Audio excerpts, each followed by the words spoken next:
I lay on the cold kitchen floor, holding my side where I felt sharp pain spreading through my body. It felt like a knife was twisting inside me. My 7-year-old daughter, Lily, stood nearby, her small face showing how scared she was. "Mommy, are you okay?" Lily's voice shook, barely louder than a whisper. I tried to sound calm despite the pain.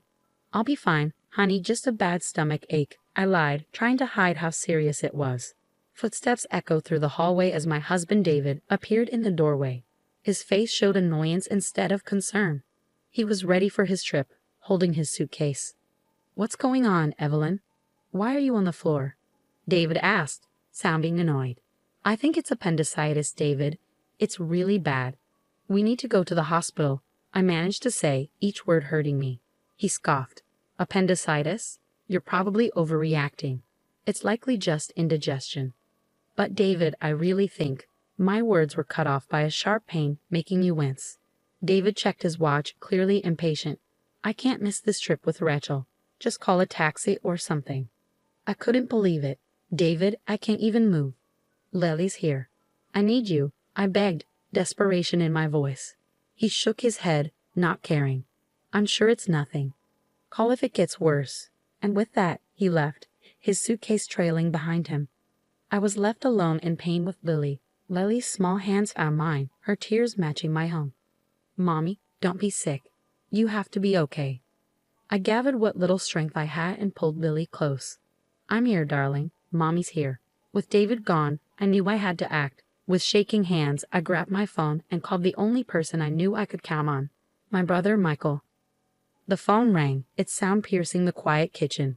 "Hello," Michael's voice came through, a beacon of hope. "Michael, it's Evelyn. I need help. I think it's appendicitis. I can't move and Lily is scared," I managed to say, each word a struggle.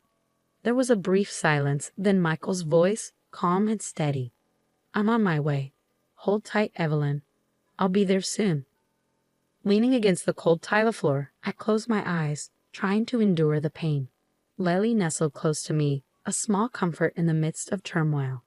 In that moment, a determination grew inside me. David's abandonment during my crisis wouldn't be forgotten. It was a deep hurt, a betrayal that marked a turning point. As I waited for Michael, one thing became clear: things would change. In the hospital bed later, surrounded by sterile walls and beeping machines, a sense of calm settled in. The surgery for my appendicitis went well, but David's emotional absence still stung. I had called my parents to care for Lily while I recovered, their voices filled with concern and unspoken questions about David's whereabouts. 3 days later, I was back home, the physical pain now a dull reminder of the recent ordeal. Lily greeted me eagerly, her face lighting up at my return. "Mommy, you're back. Are you all better now?"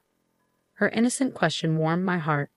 "I'm getting there, sweetie," I replied, hugging her tightly, grateful for her presence. The peace of our reunion was shattered the next day by the slam of the front door. David and his sister Rachel burst in, their voices filled with frustration. "Why didn't you pick us up yesterday? We had to spend extra on a taxi and train fares." David's accusatory voice rang out as he entered the living room.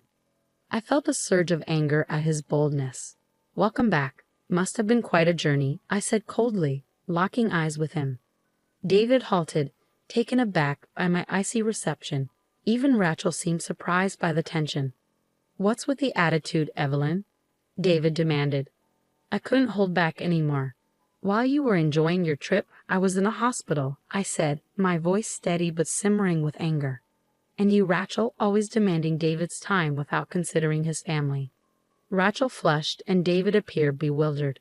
"What are you talking about? You were fine, right?" he replied, sounding dismissive. "It's not just about being okay, David.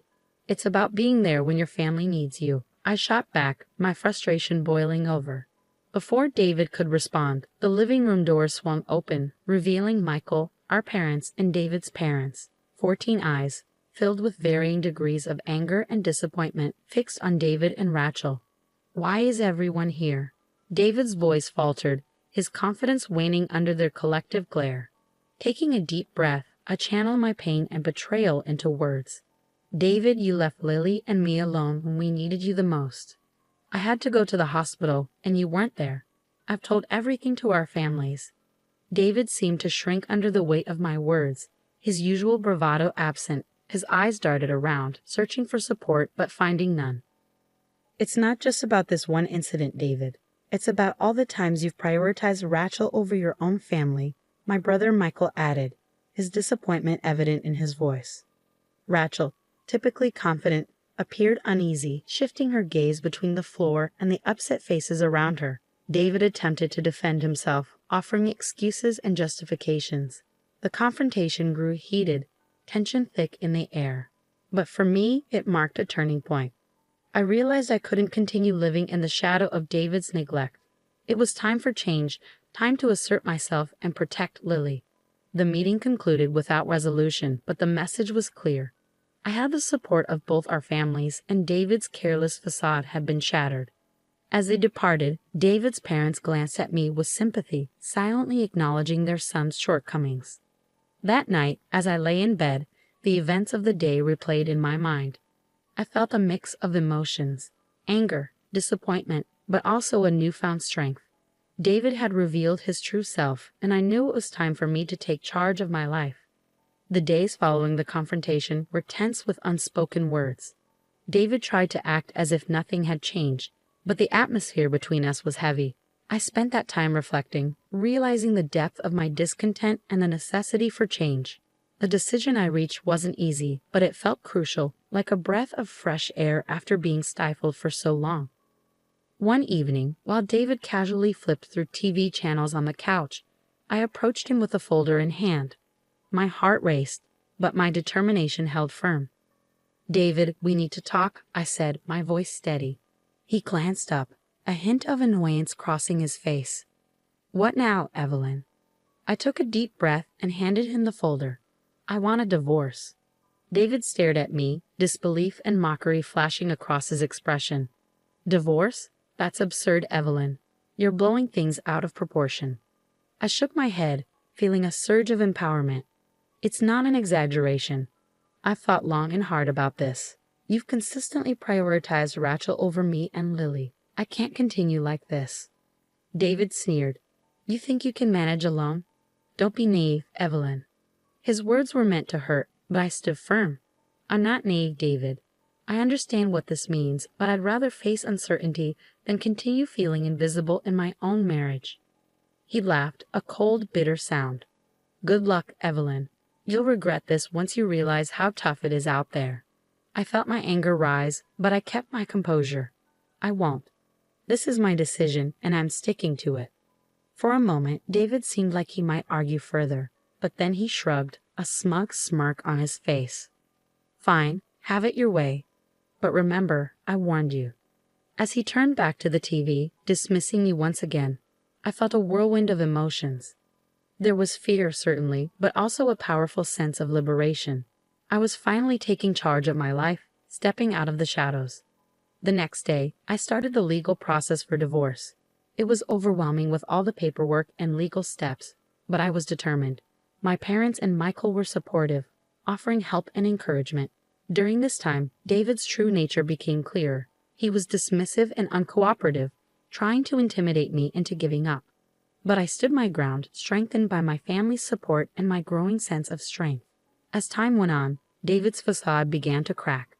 The charming, confident man I married revealed himself to be selfish and manipulative, his true self exposed. The divorce proceedings were challenging, but I faced them bravely, each forward step a testament to my newfound determination. I was no longer the woman who lay on the kitchen floor, ignored and in pain. I was reclaiming my life, my dignity, and my happiness. The divorce process was exhausting, marked by David's constant attempts to undermine and demean me. In our meetings, he would sneer and make hurtful remarks about my parenting and my future without him. But instead of letting his words defeat me, they fueled my determination to break free from his toxic influence. "Enjoy your struggles, Evelyn," David taunted in one of our final meetings. "You'll soon see how good you had it with me." His arrogance infuriated me, but I remained composed. I'd rather face challenges every day than spend another moment with someone who has so little regard for his family, I replied firmly. David's smug demeanor briefly faltered, replaced by a flicker of anger. He quickly masked it with a scoff, but I could sense my words had struck a nerve. The day the divorce was finalized brought a strange mix of relief and nervousness. I was finally free from David, yet the road ahead seemed daunting. However, as I walked out of the courthouse, a wave of liberation washed over me. In the weeks following our divorce, David's life began to unravel. His neglectful behavior and our separation became the gossip of his workplace. Colleagues who had once admired him now looked at him with pity and disdain. His charming facade had crumbled, exposing the pettiness and selfishness beneath. News of our divorce spread throughout our community, largely due to my cousin, who was well connected in our neighborhood. David, who had always cared deeply about his image and reputation, found himself the subject of hushed conversations and judgmental stares. Rachel also faced criticism. Her role in our marital problems was now public knowledge, and friends and neighbors began to regard her with suspicion and disapproval. The bond she had with David, once unbreakable in her eyes, now seemed strained and uneasy. One evening, while picking up Lily from school, I overheard a heated argument between David and Rachel outside their house. Their voices dripped with blame and resentment. "It's your fault we're in this mess, Rachel," David yelled, his frustration palpable. "How dare you blame me? You're the one who couldn't hold your family together." Rachel shot back, her voice filled with anger. Their argument was a stark contrast to the united front they once presented. The discord sowed by their actions had finally come to fruition, and now they were facing the consequences. As I walked away with Lily, I felt a sense of vindication. David and Rachel were now grappling with the results of their selfish choices. It was a tough lesson, but one they had brought upon themselves. That night, as Lily slept peacefully in her room, I sat by the window reflecting on the past few months. The journey had been challenging, but it had brought me to a place of strength and self-respect. I had fought for my dignity and for Lily's future. Although the future was uncertain, I felt prepared to confront it with newfound confidence. In the aftermath of the divorce, life settled into a new rhythm, one that was quieter yet more fulfilling. The weight of my unhappy marriage had lifted, replaced by a newfound sense of independence. I began rebuilding my life step by step, with Lily by my side. My first priority was finding a job. The gap in my resume from years spent focusing on motherhood was a concern, but I was determined.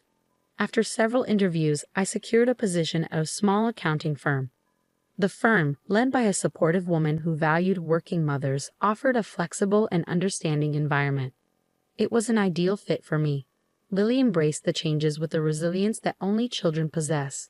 She started kindergarten, making new friends and eagerly diving into learning. Her laughter and lively conversations filled our home with happiness, a stark contrast to the tense atmosphere of the past. Yet despite these positive changes, reminders of my past with David lingered. One afternoon, while dropping Lily off at school, I overheard a group of parents whispering, "That's her, Evelyn. Her husband left her because he couldn't stand being around her anymore," one of them said. Their words stung, but I held my head high. The gossip and judgment were small prices to pay for the freedom and peace I now had. Meanwhile, David's life continued to unravel. His pride took a significant hit, and his once flawless reputation was now tarnished. I heard from mutual acquaintances that he had moved back in with his parents, a fact he tried to conceal but eventually became known. Rachel's situation wasn't any better. Her interference in our marriage had isolated her from many friends. The once close siblings were now barely on speaking terms, their relationship strained by blame and regret. As for me, I found solace in the unwavering support of my family. My brother Michael had moved closer to us, his presence a constant source of comfort. My parents showered Lily with love, their affection soothing the wounds of the past. One day, while savoring coffee in my kitchen, I reflected on the journey I had endured, the pain, the struggle, and ultimately, the liberation. It had all brought me to this moment of peace. I hadn't just survived. I had emerged stronger and more self-assured. The doorbell interrupted my thoughts. Opening it, I found David standing there, wearing a look of defeat. "Evelyn, I'm sorry. I didn't realize what I had until it was gone," he said, his apology, though belated, validating my decision. "Thank you, David," I replied gently, "but it's too late. I've moved on." As I closed the door on David and the life we once shared, a sense of closure washed over me. That chapter of my life had ended, and a new one was beginning. In this new chapter, I was the author of my own story, free to shape my future as I saw fit. Lily's voice called out from the living room, and a smile spread across my face. I walked towards her, eager to embrace the life that lay ahead, a life brimming with possibilities and hope.